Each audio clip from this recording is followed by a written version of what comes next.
So this is hot off the press. So at the time of recording this video, Sony has released the latest firmware updates for the FX3, the FX3A, as well as the FX30.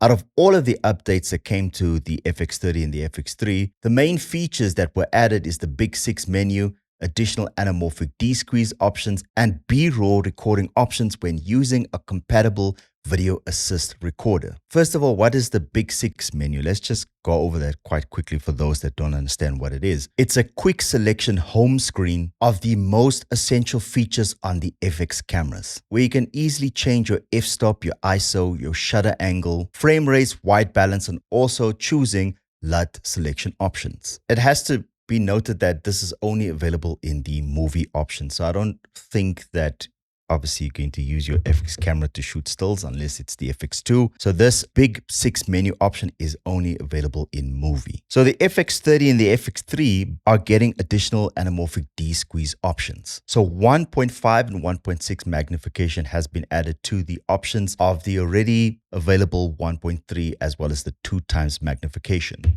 So note, this is obviously view only, so it doesn't bake in those magnifications in your footage. It's obviously a handy tool to have when you're shooting in anamorphic, especially if you have different anamorphic lenses, 1.5 or 1.6. So I'm glad that Sony got to add this option to the FX30 and the FX3. So with raw video output via HDMI, you now have the option to shoot in Blackmagic RAW or B-RAW when using a compatible Blackmagic design product. So Sony recommends to check out with Blackmagic design in terms of any corresponding products that is compatible with the video output shooting in RAW.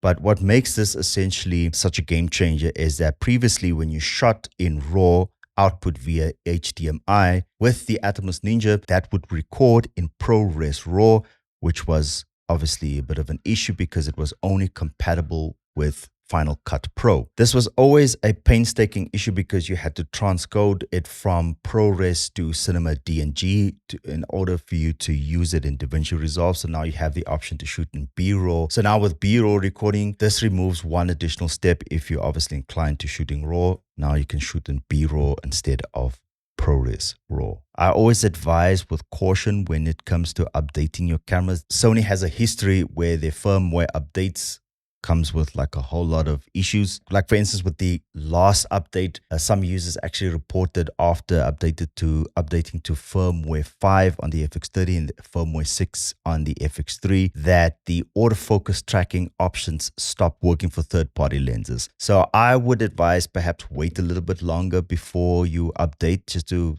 find out if anybody else has any sort of issues. I personally never had any issues with the FX30 when I updated it to the firmware 5.0. So my autofocus still worked on my FX30, but like I mentioned, a lot of people in my last video when I was talking about the firmware updates mentioned that they no longer had any sort of support, autofocus feature support for third-party lenses. So I always advise the side of caution when it comes to updating your camera. So just something to also add when updating your camera, just to make sure that when you're updating to the latest firmware update, is just make sure that the firmware that you currently have on your camera is compatible with the latest update. So for instance, for the Sony FX3, when updating from firmware 2.0.2 or earlier, you need to update to firmware 2.04 or firmware 2.05 first, and then update to firmware 7. If you're going to try to install firmware 7 without updating to these two firmware updates, you're going to have an error,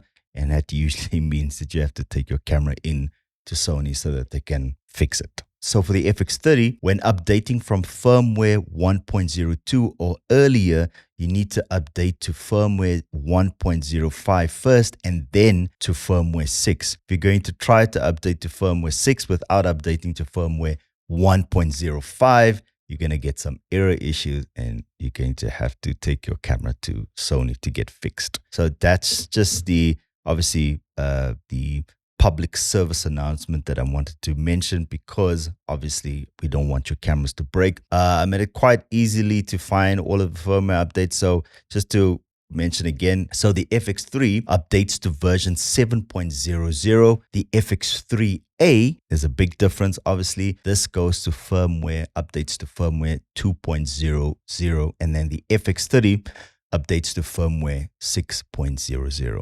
Well, that's it, folks. The latest Big 6 menu option is now available with the FX3 and the FX30, as well as the much needed and much welcomed anamorphic D-squeeze options. So let me know, have you updated to the latest firmware updates? What's your thoughts on the latest firmware updates? If you're a little bit doubtful, just check out what happens in the next couple of days, couple of weeks to see if there's any reports on any issues. But what I can say is that the latest firmware update is welcomed by a lot of FX3 and FX30 users. So I'm pretty excited to see, what the outcome is.